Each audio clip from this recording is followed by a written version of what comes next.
Gamers, what's crack-a-lackin'? It has been a huge week in video games with news and releases and reviews and stuff, and we've got that Destiny reveal tonight, and Gamescom opening night soon after that, and best of all, Todd has re-released Skyrim again. Don't worry, we will definitely talk about that. But first, let's talk about some other news. Alright, Abandoned. Fucking hell, what a shit show. All of the theorizing that this was secretly a Kojima project evaporated last week when the 5GB download onto their custom trailer app thing turned out to be the same 3-second GIF they posted on Twitter a few days earlier, and it wasn't even a good 3 seconds. It was just some dude walking on a wooden floor. Who cares? People got really pissed about this and started digging back into the developer's past to reveal a slew of cancelled projects and overpromises, culminating in this image doing the rounds on social media, which summarizes all of Blue Box's past missteps. Of note was one title called The Haunting, an early access title that Blue Box charged money for and then just abandoned. No pun intended. So what did Blue Box announce this week? They announced that anyone who bought The Haunting will get abandoned for free. I mean, sure, like that's a good gesture and all, don't get me wrong, but it really draws a lot of attention to the fact that your company has a really shady past, and there probably would have been other ways to address this and not tied it to your brand new Sony exclusive horror game, which apparently, according to one outlet who saw it, it's not even a horror game. I thought all of this was really funny at first, but now I'm super over it and genuinely worried about where all this is going to land because, yeah, this is a total disaster. More on this as it develops. Speaking of sus, hey, did you guys hear about that new impostors mode in Fortnite? Okay, get this. So this week, Epic unilaterally announced that there was a new game mode arriving in Fortnite called Impostors. There's a team of people, and 2 of them are imposters, and they have to murder the other teammates while they go about doing chores on their facility spaceship thing. When someone suspects someone else of being the imposter, they can call a meeting and sling accusations at each other, and then they vote. Epic really did this. You might be wondering if all of this was done in collaboration with Among Us developer Innersloth, the tiny 7-person team whose game the Impostors mode is clearly a carbon copy of.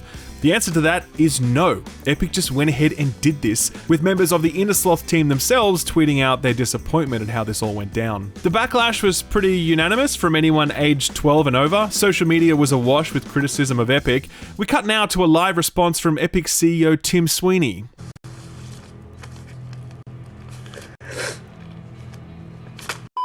For real, I think this move really sucks because when you're as large as Epic and you're stealing ideas from tiny devs, you have a responsibility to help them out. This is particularly rich from Epic, who are currently embroiled in a legal battle with Apple, where their main justification is that they're just trying to help out the small, struggling developers who Apple are fleecing with their 30% revenue share. See, Epic are in it for the little guy, right? Except when that little guy has an idea they'd like to steal and profit from, at which point, fuck the little guy. Very classy, Epic. Well played. Outriders. Remember that old chestnut? Much like every looter shooter that came before it, Outriders had plenty of buzz and it was pretty good, but it was absolutely undone by a range of crippling technical issues, including one that would wipe your entire inventory. Despite Square Enix and People Can Fly crowing about how successful the game was, it looks like it may not have sold a lot. This week, People Can Fly revealed that they haven't received any royalties from Square Enix, which basically means that the game's sales haven't yet covered the cost of development and marketing. They don't know how many copies of the game have sold either because Square hasn't told them. That's weird. I mean, that should be pretty accessible information to the people who made the game. Much of this is likely complicated by the fact that Outriders was a day 1 Game Pass release, which has its own revenue share model in place that may or may not have worked in People Can Fly's favor. Regardless, I hope they keep this franchise alive. Despite the technical issues, I like the game a lot, and I think it deserves a sequel. I guess the bean counters will let us know if that's going to happen. Speaking of shooters, Halo Infinite. After a full year delay to get the title into shape, the game is set to launch this holiday. And when I say the game, I really mean most of the game. Because this week 343 announced that when the game ships, it will do so without the co-op campaign and without Forge mode creation tools. These items will be added to the game in future seasonal updates. This is a massive bummer. Anyone who's played Halo knows that the absolute best way to experience the campaign for the first time is with a friend. So losing this during the launch window, that's a real body blow. Similarly, the Forge creation tools are a really important part of enabling the creativity of the Halo community, so missing out on that hurts the game as well. It's crazy to imagine that this game was meant to come out like a year ago. Imagine how catastrophically badly that launch would have gone if we're getting major features like co-op being cut now, months before the new release date and nearly a year after the original one. I'm still hopeful that Infinite will be great. I mean, we can certainly enjoy the campaign solo, sure, but this news is disappointing and a little worrying. Here's a wild headline: someone's selling cheats for Battlefield 2042. The cheats, from a website I won't name because fuck those guys, includes a cheat radar and an aimbot for a game that isn't even out yet. It's not surprising given that cheating is on the rise in pretty much every game, with shooters like Apex, Warzone, and Destiny feeling the brunt of it. Try as developers might, they can't seem to get on top of this stuff as the cheaters just keep finding new ways to cheat, and the brazenness of selling cheats for an unreleased game goes to show how confident these hackers have become. Okay, switching gears now, I want to talk about Ubisoft and Activision Blizzard and how I plan to approach covering their games going forward.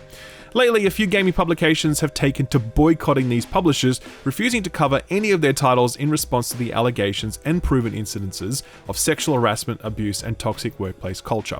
I respect that, as a boycott is a very clear statement of solidarity with those affected by this stuff, and continued pressure from all sides, all angles, including boycotts, may prompt these companies to reform where otherwise they might become complacent. The flip side to this, though, is that there are thousands and thousands of honest, hardworking developers who come to work every day for too many hours and not enough pay, and they pour their creative energies into something they are passionate about and proud of, only to then have that work overshadowed by the actions of abusers and a management strata willing to put profits before people. I put this out on Twitter this week, and quite a few developers reached out to me to say that they don't want publications or people to boycott their games, but they do want people to talk about these issues and demand action.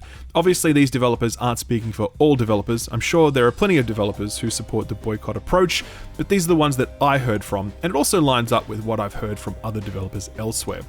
So here's what I'm going to do. I'm going to keep talking about the workplace culture issues at these companies and other companies, just like I've always done.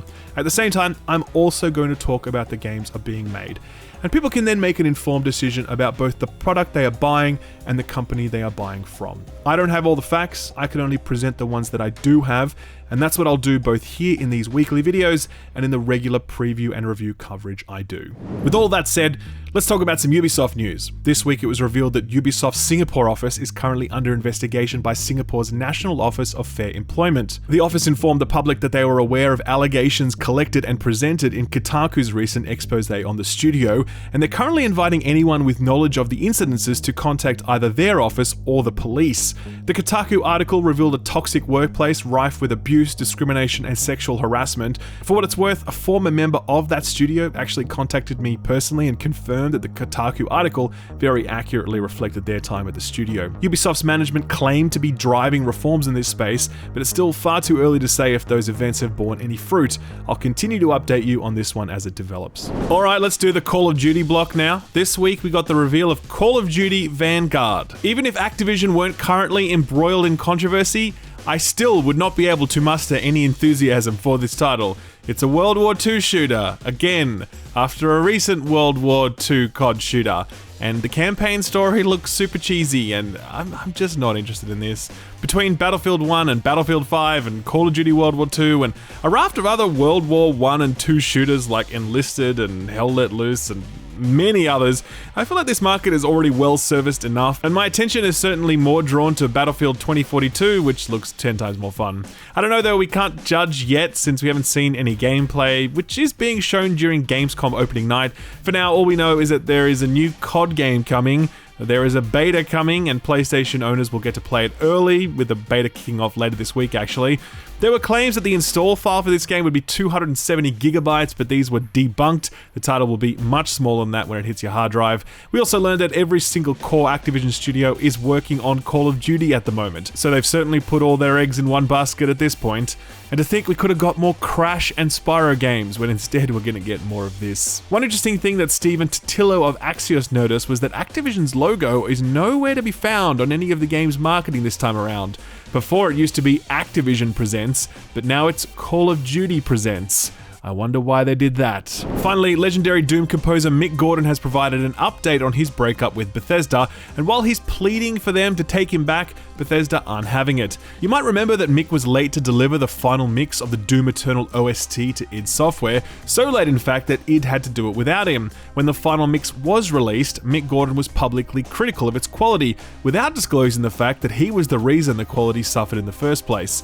This led id to issue a rare public statement setting the record straight and cutting ties with Mick. A damn shame given that his work was phenomenal and current day Doom simply wouldn't be the franchise it is today without him. Mick tweeted out this week that he's reached out on multiple occasions to try to make things right, that he couldn't get the powers that be to say yes. As much as I sympathize with Mick in his current predicament, and I'd love to see him return to score more Doom games, I can't help but feel like id are within their rights to want to move on, especially since the DLC OSTs receive such great feedback from fans. Still, there's a lot of sympathy out there for Mick, and a lot of people want he and Bethesda to kiss and make up so that they can get back to the rippin' and the tearin', so, you know, anything's possible. So, what got announced or delayed this week? Well, good news, there's more Ace Combat on the way, sort of. The announcement came directly from Bandai Namco, who let everyone know that they're working with developer ILCA on an Ace Combat related project. This isn't a mainline entry though, at least not from the sounds of it. Quote, Project Ace's staff will of course continue to be involved in the development of this new project,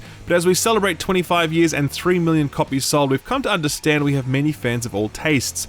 Our small team can't handle it all alone, so we're looking to expand the Ace Combat team in a big way. End quote. A little vague, but hey, more Ace Combat can only be a good thing. Probably. A nice little announcement from Ubisoft today. Turns out Assassin's Creed Odyssey, the Greek one, is getting a 60 FPS update for PS5, Xbox Series X and S. The news came via Twitter, and the update will be out today for free. Minecraft Dungeons was announced for Steam this week. To this point, the game had only been available on Microsoft Store and through Game Pass, but now you can buy it on Gaben's platform should you choose. It looks like we're getting a Saints Row reboot. You might remember that the last game finished with you being like the Lord of Hell and the President of the Universe and all sorts of wacky shit, so it's hard to know where to go from there. A reboot kind of makes sense. Right now all we have is a teaser image with the word rebooting, but I expect we'll see some sort of reveal during Gamescom opening night this week. The Quake remaster we spoke about last week was made official. During the kickoff at QuakeCon 2021, Bethesda revealed a remastered version of Quake featuring refreshed visuals, ultra-wide support, new content, as well as cut content that Machine Games have restored. The remaster is actually free if you already own the base game on PC, and it's also available to purchase on pretty much every platform including the Switch. No matter how it runs, at least it'll look better than that new Pokemon game. And the final big announcement of the week was the 38th re-release of Todd Howard's opus, Skyrim. They really actually fucking did it. This meme will never die and Skyrim will outlive us all. I'll pass this show on to my grandkids one day and they'll be reporting a new Skyrim port for the PlayStation 20. The new Anniversary Edition is basically the same old game, except it has a bunch of community mods in there and you get some Creation Club credits. Thanks, I hate it. And they also added fishing, which fair play is actually pretty cool since there's a weird subset of people who love fishing in games. I don't understand these people. Anyway, Skyrim is out again in November, and probably again like 3 years after that. Just never fucking... No more Skyrim! There were 2 pieces of delay news this week. Firstly, the narrative-driven furry game Goodbye Volcano High got pushed in 2022, no specific date yet, and Splitgate got delayed indefinitely. The plan was to launch this thing in 1.0 in August, but the game absolutely exploded in a good way, with over 200,000 concurrent players across all platforms, where before the game was getting like a few hundred tops. The surge in popularity has prompted the developer to hit the pause button and delay the 1.0 indefinitely, sitting comfortably in that open beta tag that Warframe sat in for like 7 years. Is Warframe still in beta, by the way? I think it's still in beta. So, what came out last week? Well, charming little platformer Greek Memories of Azure arrived. It had an okay reception, sitting at 71 on Metacritic. Humankind, the Civilization-esque strategy game, did quite well for itself. It's sitting at 80 on Metacritic, and most of the reviews point to a strategy game that isn't quite equal to Civilization, but it's certainly worth spending time with if you're a fan of that style of game. Marvel's Avengers got its Black Panther War for Wakanda expansion this week, which added a new story-driven campaign chapter and Black Panther as a playable character. Now, I know we like to joke around about Marvel's Avengers, but the jokes stop when it's time to stop, and it seems like it's time to stop, at least for a few days. Impressions for the expansion are all extremely positive, pointing to a worthwhile campaign storyline and Black Panther being super fun to play. Everyone who's experienced it says it's worth experiencing. The problem is that after that campaign chapter is over, you are rudely dumped back into the game's horrid endgame, which hasn't been improved since launch, really? Most concerning is how few people bothered to log in for this. Even with a ton of marketing spend behind it, the game only peaked at 4,700 concurrent players on Steam during its launch week. That is nowhere near enough to justify that sort of outlay, and I continue to harbour grave concerns for the long-term survival of this game. I guess we'll find out when that Spider-Man DLC eventually arrives, exclusive to PlayStation Lumione. God, that was a bad call. 12 Minutes arrived last week on a whole bunch of platforms. This turned out to be very controversial, not only for its gameplay, but also it takes some really wild story twists towards the back end that, yeah, I really wish I could talk about them, but I'm just gonna say that they're pretty fucked up. Reviews for this one are generally positive, sitting at 79 on Metacritic and 76% mostly positive on Steam. I personally did not like it, but then Hideo Kojima said that he liked it, and I've now decided that I like it. No, I'm just kidding. I found this to be really tedious, and the dialogue was too clunky, and the puzzles were too obtuse, and the story was just too weird for me. I'll leave a link to my review in the description below. Finally, I also got a chance to review Ghost of Tsushima's Director's Cut, which came out last week. Surprise, it's good. Iki Island isn't an essential experience, but it's an essential chapter in Jin's personal saga. So if you found yourself particularly invested in that, then this is certainly a must-play. The PS5 upgrades are nice, but they're kind of minor, and they don't necessitate another playthrough. To be fair, I never needed much of an excuse to play more Ghost of Tsushima because it's just that good. Oh, and the new Madden game came out, and it has a 0.8 user score rating on Metacritic. I love it. God bless user scores, doing the Lord's work here. So what's coming out this week? Well, kicking things off is Aliens Fireteam Elite arriving on PC, Xbox, and PlayStation consoles today. The reviews of this are pretty mixed. It's sitting at 70 on Metacritic at the time of writing, with scores as high as 100, I think that's a bit of a stretch, and as low as 35. I also think that's a bit of a stretch. I actually reviewed this one and I really enjoyed this. It's a discount title and you can tell because it's very narrow, it cuts corners, sometimes awkwardly, but it's just really fun. It's got plenty of technical issues though, so you may want to wait for a few patches to roll through, but if you have some friends and they like co-op shooters or aliens or both, then I definitely recommend this. I'll leave a link to my review below. Sniper Ghost Warrior Contracts 2 gets its long-awaited PS5 version tomorrow. That one was suddenly delayed at the last minute, but it's here now. Critical darling of the week is Tim Schafer's Psychonauts 2, which arrives on the 25th. I previewed this one a few weeks back and loved what I played. Turns out the final product is even better than anyone had hoped for. The game is currently sitting at around 89 on Metacritic, making it one of the highest reviewed games of the year. PC Gamer scored it an 89, saying, quote, "Improved platforming underpins a glorious return to one of gaming's most inventive and empathic universes," end quote. While IGN scored it an 80, saying, quote, "Even with a few rough edges, Psychonauts 2 is just about everything I could have hoped for from this long-awaited sequel," end quote. With how long fans have had to wait to get their hands on this one, it's nice to know that Tim and his team delivered something that many are calling an instant classic. Congrats to Double Fine, and don't forget, you can grab this one on Game Pass. Spelunky 1 and 2 both arrive on the Switch on the 26th, which, as I've mentioned before, is confusing to me because I thought they were already out on Switch, but they weren't. And action RPG No More Heroes 3 arrives on the Switch on the 27th. It looks suitably crazy in the best possible way, and while I don't think I'll have time to play this one, I'll definitely be watching a highlight reel of Travis's one-liners. Hey, can I ask you something? Are you guys aliens? Let me have some fun. Fucking losers! Let's go! Start the game. Put this on your radar.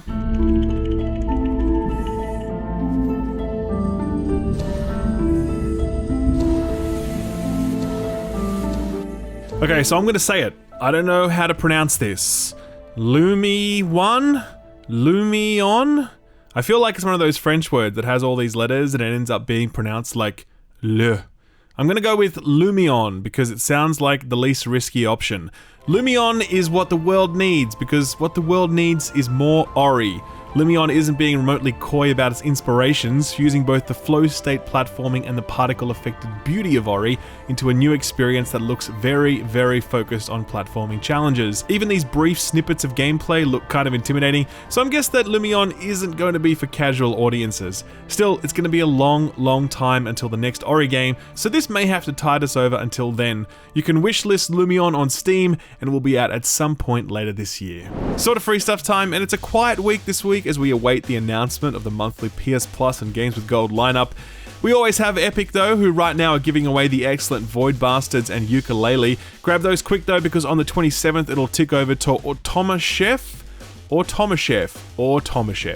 I hadn't heard of this before, but it seems to be Factorio / Satisfactory type thing, only in a kitchen setting now, rather than a factory. That sounds fine to me, except it should have been a Gordon Ramsay game. I'd be downloading that shit right now if it was. This is a rather brilliant month for Game Pass. A few games got added to xCloud, including Need for Speed Heat, Star Wars Battlefront 2, and Star Wars Jedi Fallen Order. A new Metroidvania came out this week called Recompile. It had a lot of buzz behind it, but it seems to have fallen fairly flat on arrival. Reviews are kind of down on it, but hey, you can try it for yourself since it's on Game Pass. Train Sim World 2 is there. Let's go. There's Myst. God, that takes me back. Humankind, that Civilization game I mentioned earlier, is also on Game Pass for PC, and both 12 Minutes and Psychonauts are available as well. Basically every big game that got released this week is on Game Pass, except for Ghost of Tsushima, but you never know, maybe Uncle Phil will make it happen. I mean, they got MLB The Show on there. To be fair, that's never going to happen, I know, but it's funny to imagine the internet rage if it ever did. It's so weird that so many people are so hostile to Game Pass. It's like, dude, it's cheap games. What the hell? Finally, our feel-good story for the week comes from everyone's favorite wannabe gaming mogul, Soulja Boy. After launching a scammy, counterfeit gaming console that got immediately sued out of existence by Nintendo, Soulja Boy asked himself, what's another really dumb thing I could do? The answer? Claim you own Atari when you don't in fact own Atari. Soulja Boy took to Instagram where he posted this video, and I'll put up a content warning here. This video does contain bullshit. Big shout out to Atari, the whole staff. I'm about to revamp the company. We're gonna take Atari to the next level. Everybody go follow at Atari.